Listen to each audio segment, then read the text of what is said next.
నమస్తే. మే 13న ఎన్నికల నగర రాష్ట్రంలో కవిత అరెస్టుతో పెద్ద హైడ్రామా. అవినీతి పరులకు శిక్ష తప్పదంటున్నారు ప్రైమ్ మినిస్టర్ గారు. కవిత అరెస్టు ఒక ఎన్నికల స్టంట్ అంటున్నారు రేవంత్ రెడ్డి గారు.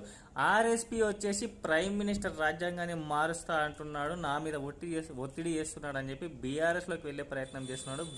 బీఎస్పీ పార్టీకి రాజీనామా చేసి సామాన్యంగా ఎన్నికల టైంలో నోర్లు జారుతూ ఉంటారు చాలా మంది. సరే, ఈసారి కవిత గారి అరెస్టుతో స్టంట్ చాలా నెక్స్ట్ లెవెల్కి వెళ్ళింది. ఎవరేమన్నారో కాస్త డీటెయిల్గా చూద్దాం. తెలంగాణ ప్రయాణంతో దూకుడు మీద ఉన్నటువంటి ప్రైమ్ మినిస్టర్ గారు అవినీతిలో కాంగ్రెస్ బీఆర్ఎస్ పార్టీ ఒక్కటే అన్నారు. రాజ్యాంగాన్ని మార్చాలనుకోవడం కేసీఆర్ చేసిన పెద్ద తప్పు అని చెప్పి వ్యాఖ్యానించారు ఆయన. సార్, మరి ఆర్ఎస్పీ గారేమో మీరు రాజ్యాంగాన్ని మారుస్తా అంటున్నారు, మీరేమో కేసీఆర్ రాజ్యాంగాన్ని మార్చడం వల్ల అంబేద్కర్ను అవమానించడమే అని అంటున్నారు. మోడీ కేసీఆర్ డ్రామే ఈ కవిత అరెస్ట్ అన్నారు సీఎం గారు.